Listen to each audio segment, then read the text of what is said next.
if I could have everybody's attention, we are going to get started. So happy to see you all here. All right. Thanks. All right, hello everyone. I'm so excited to be doing this back in person after having this event on Zoom last year. It is great to be here with all of you to see how these incredible performers are kind of sharing the power of poetry with all of us. At the beginning of this competition, nearly 400 students recited poetry for their classes, and now we have these 6 incredible students performing for all of you.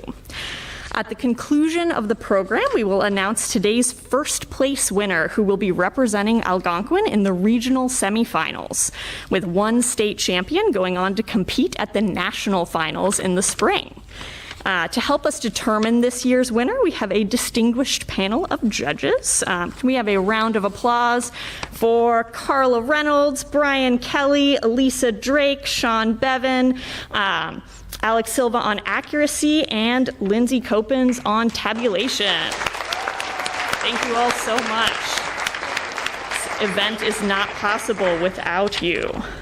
They will be evaluating each performer on physical presence, voice and articulation, dramatization, and evidence of understanding. Before we begin, I'd like to remind you it is important to be silent while the students are at the microphone, but please be sure to celebrate each poem with a warm round of applause. So, without further delay, let's go to our first competitor, Sonia Libman.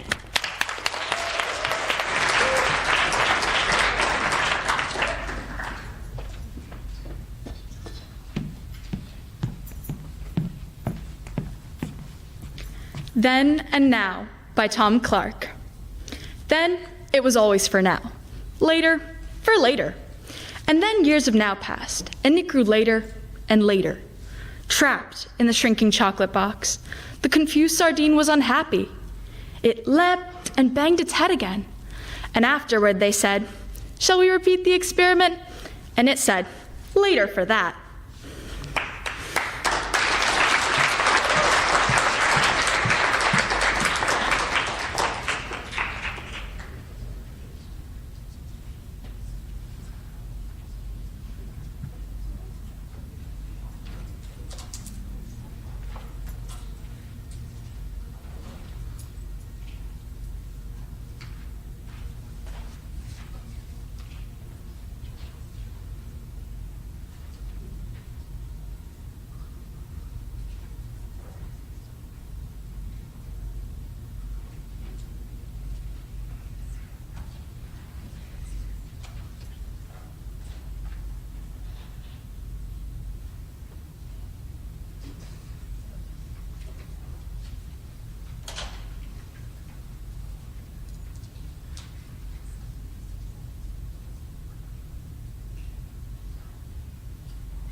And next is Shrutika Kumar.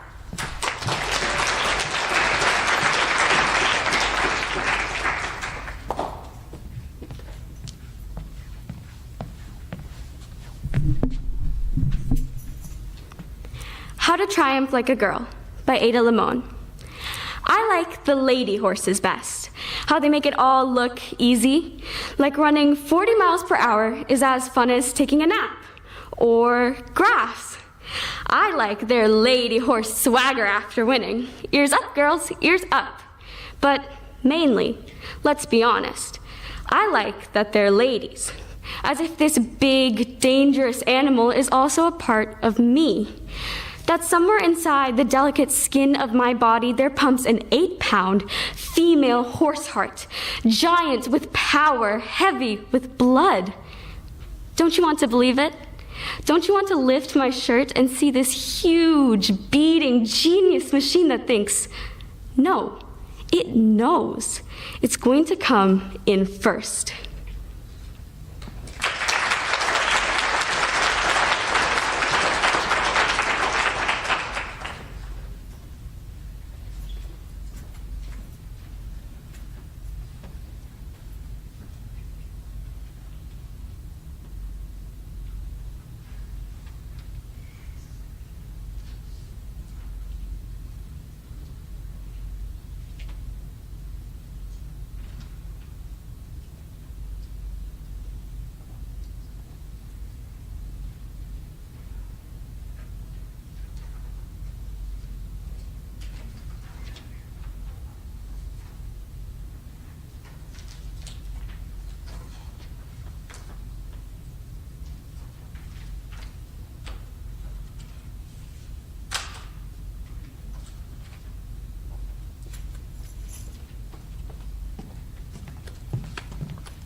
Next is Isabella Pallett.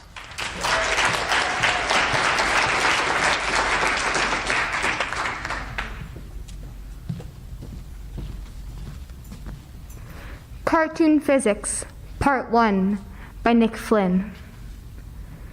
Children under, say, 10 shouldn't know that the universe is ever expanding, inexorably pushing into the vacuum, galaxies swallowed by galaxies, whole solar systems collapsing. All of it acted out in silence.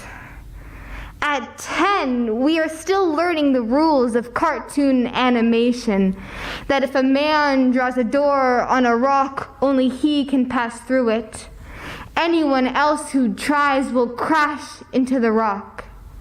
10-year-olds should stick with burning houses, car wreck, ships going down, earthbound, tangible disasters, arenas where they can be heroes.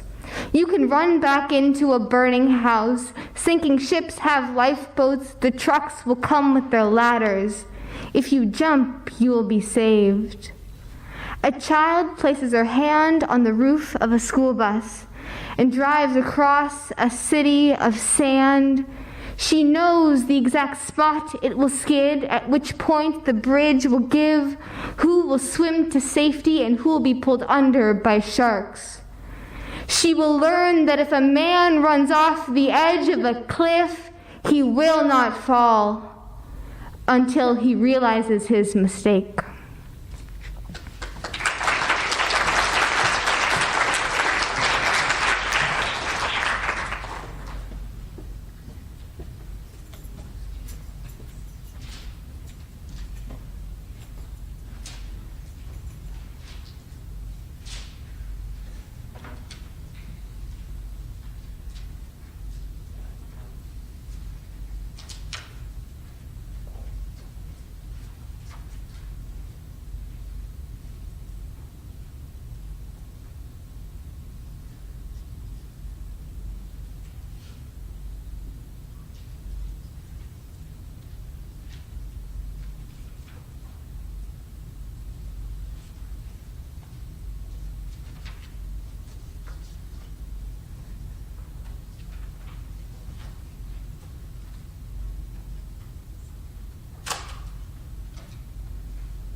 Next, we have Emma Belfer.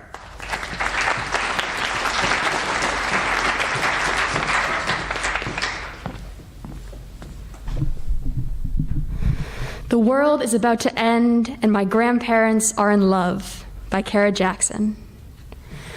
Still, living like they orbit one another, my grandfather, the planet, and grandma, his moon, assigned by some gravitational pull. The two of them have loved long enough for a working man to retire. Grandma says she's not tired. She wears her husband like a coat that survives every season, talks about him the way my parents talk about vinyl, the subject salvaged by the tent of their tongues. Grandma returns to her love like a hymn, marks it with a color. When the world ends, will it suck the earth of all its love? Will I go taking somebody's hand, my skin becoming their skin? The digital age is taking away our winters, and I'm afraid the sun is my soulmate that waits for a wet kiss. Carbon calls me pretty, and I think death is a good first date.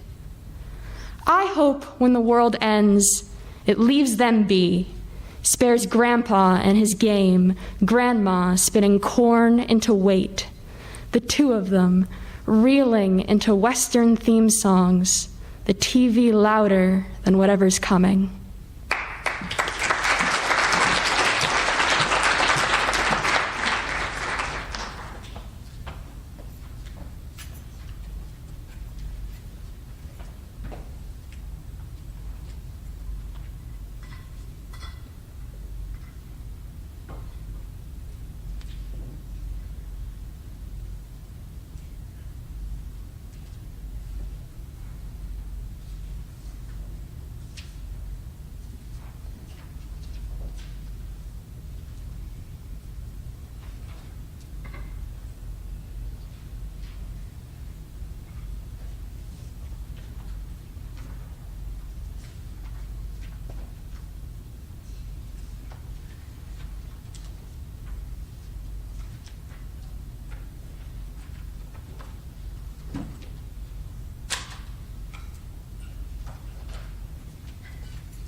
Up next is Mariana Oliveira.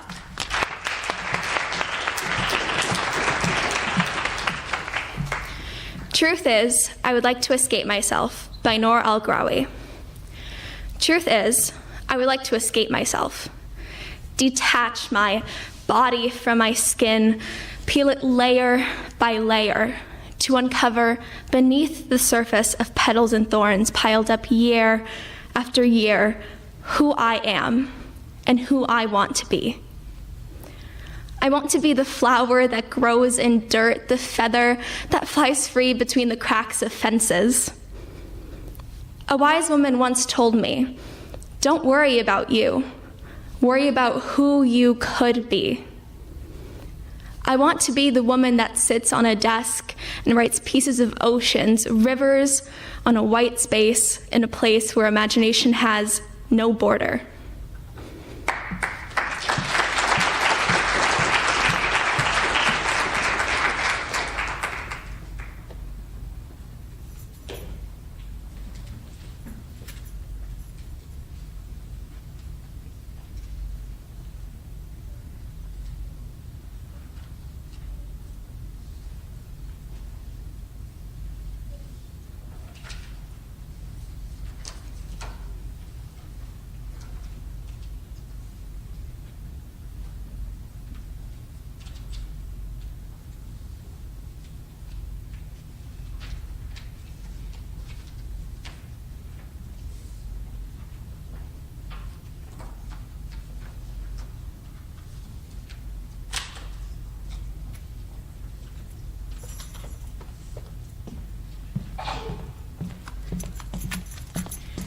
And the final performer for our first round is Sasha Shade-Vassar.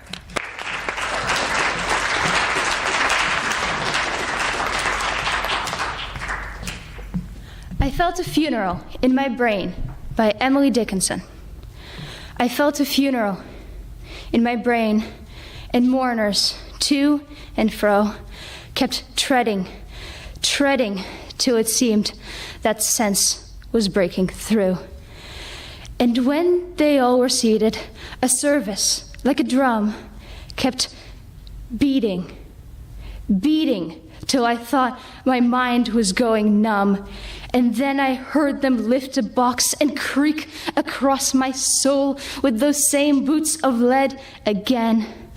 Then space began to toll as all the heavens were a bell, and being but an ear, and I and silence, some strange race, wrecked, solitary, here. And then a plank in reason broke, and I dropped down and hit a world at every plunge and finished knowing. Then.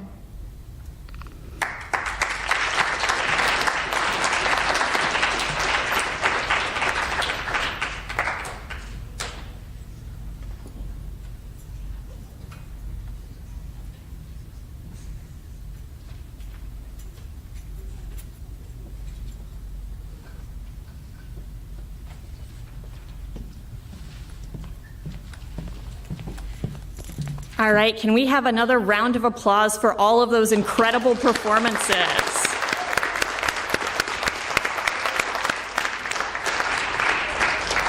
We are going to take a quick 10-minute break before we do round 2.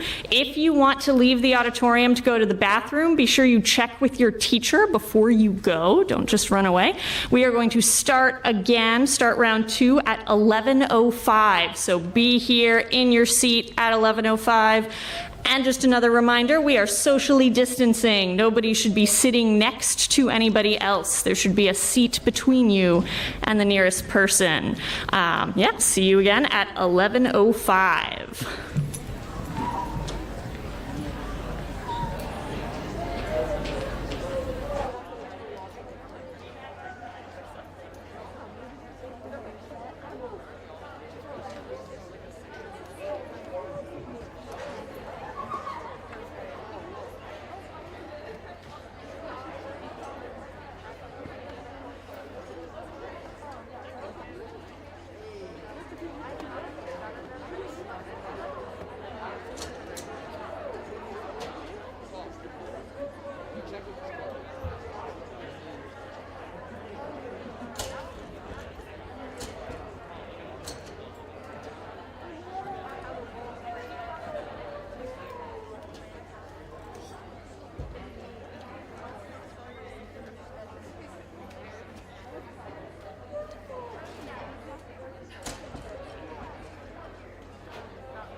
It's one continuous sentence. Yes, I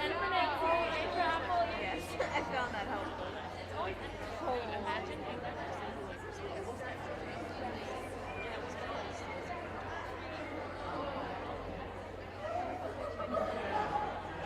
not good. My child is very sad. Had to play for it.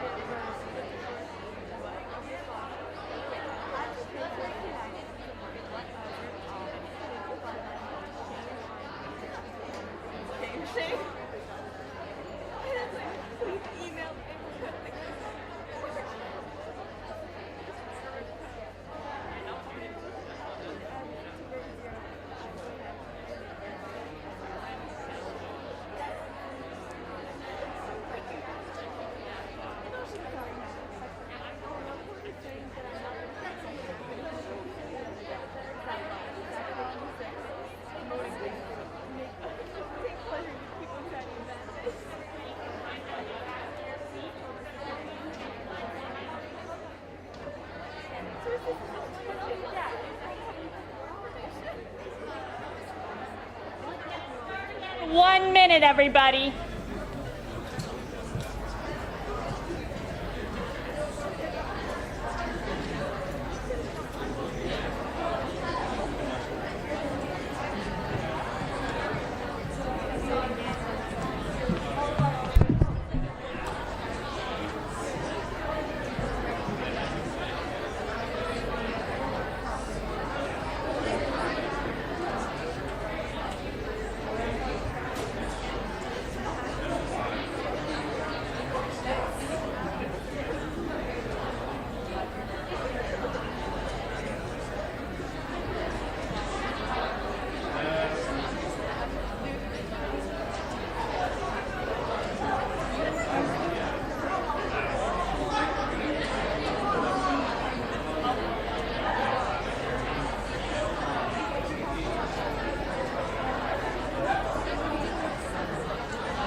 All right, we are going to resume with our second round with our poets. Have a seat. All right, so once again, if we could welcome Sonia Libman.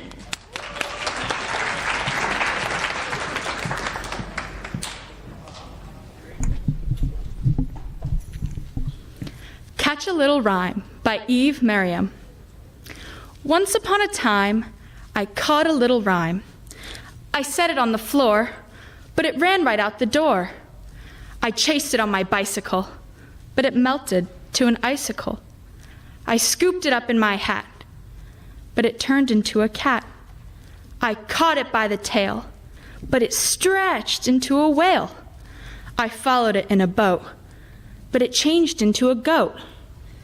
When I fed it tin and paper, it became a tall skyscraper.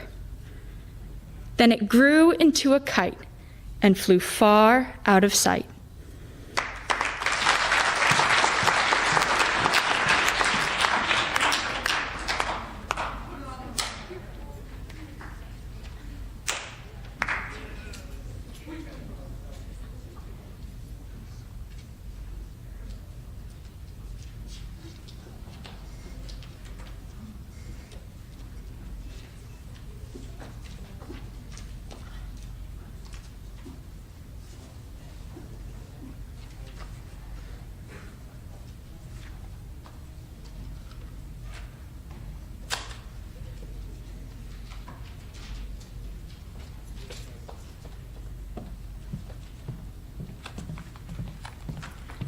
And next is Shrutika Kumar.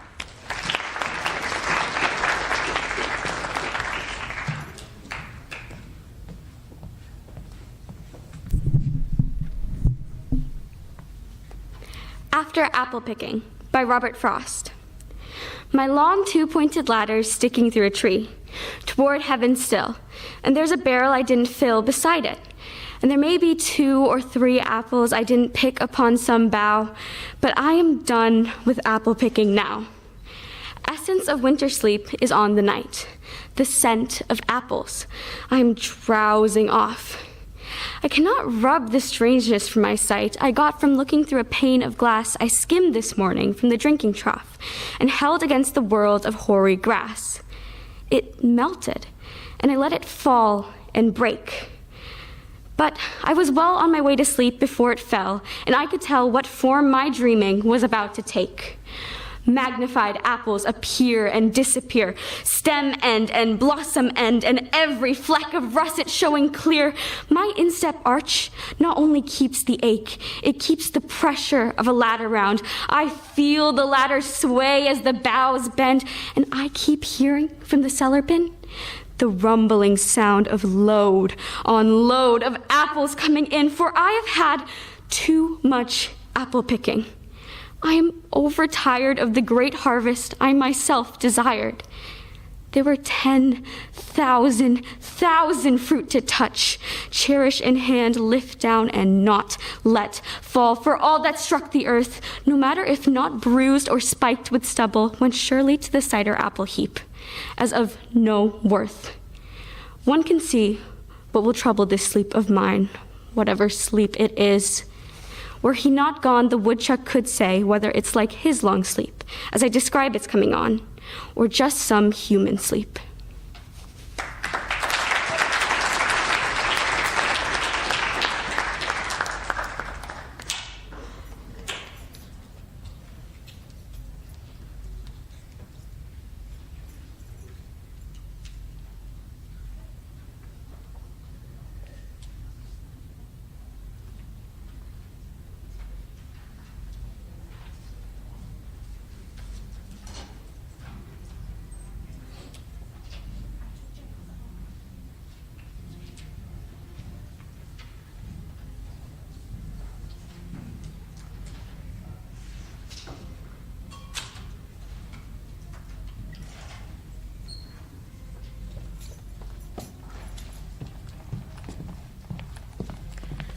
And next is Isabella Pallett.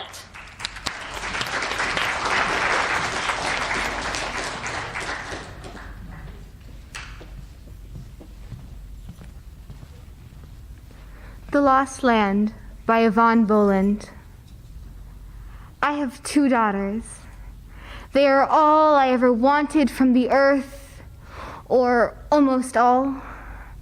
I also wanted one piece of ground, one city trapped by hills, one urban river, an island in its element, so I could say mine, my own, and mean it.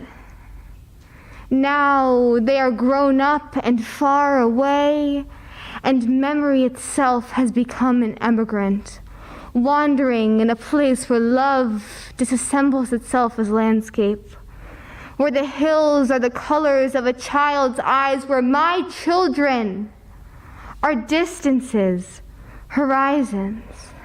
At night, on the edge of sleep, I can see the shore of Dublin Bay, its rocky sweep and its granite pier.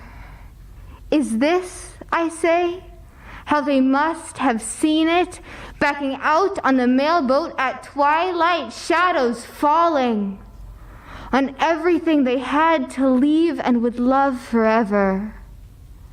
And then I imagine myself at the landward rail of that boat, searching for the last sight of a hand. I see myself on the underworld side of that water, the darkness coming in fast, saying all the names I know for a lost land. Ireland, absence, daughter.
Next is Emma Belfer.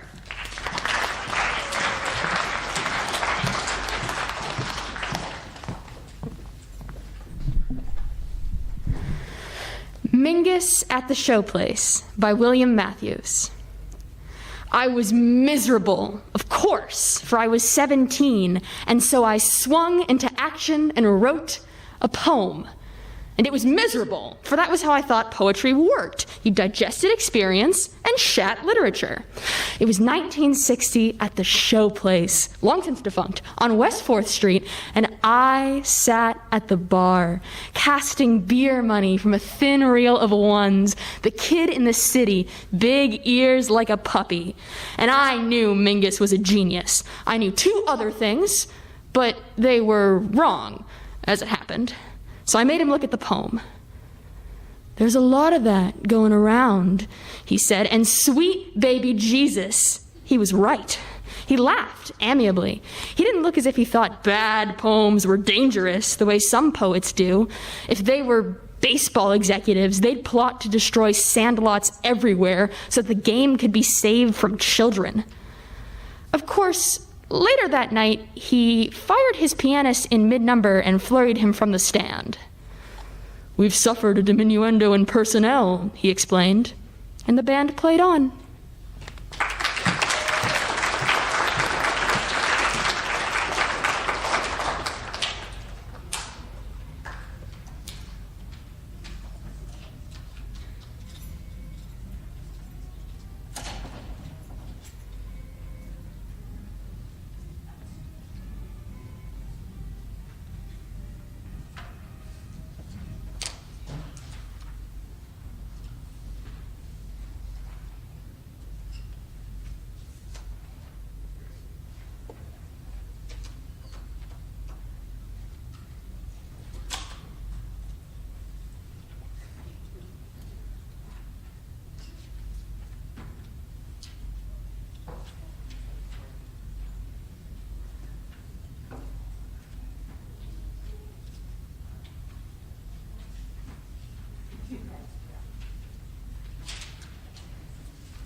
Next up is Mariana Oliveira.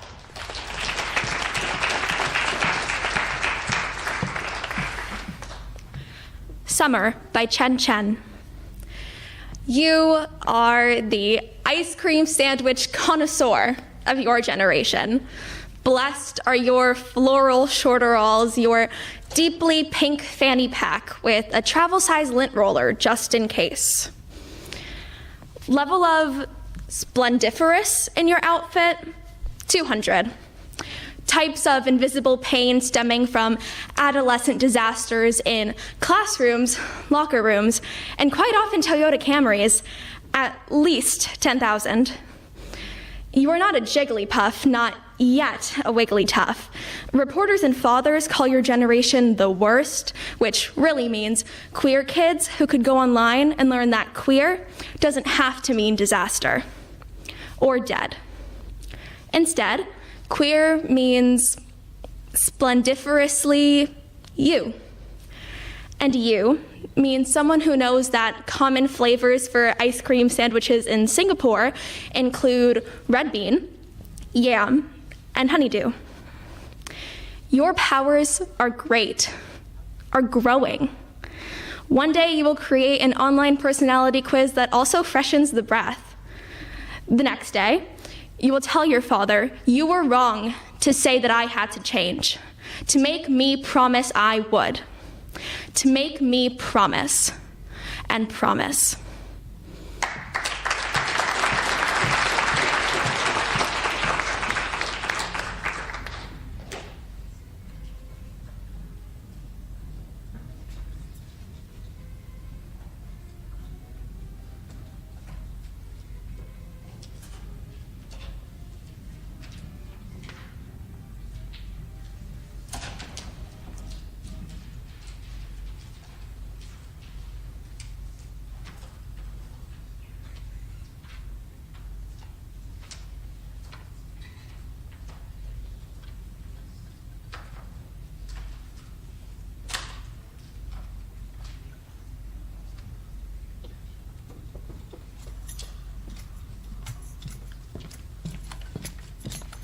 And our final performance is Sasha Shade-Vassar.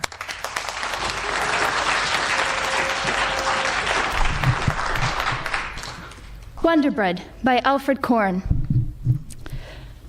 Loaf after loaf, in several sizes, and never does it not look fresh, as though its insides weren't moist, or warm crust not the kind that spices a room with a plump aroma of toast.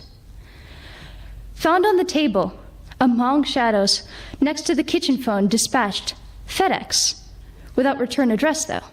Someone, possibly more than one person, loves me. Well then, who? Amazing that bread should be so weightless. Down like when handled as a me takes a slice, which lasts just long enough to reach my mouth, but then, at the first bite, nothing but air, thin air. Oh, one more loaf of Wonder Bread, only a pun for bread. Seductive, visually, but you could starve. Get rid of it, throw it in the river. Beyond which, grain fields. Future food for the just and the unjust. Those who love and do not love.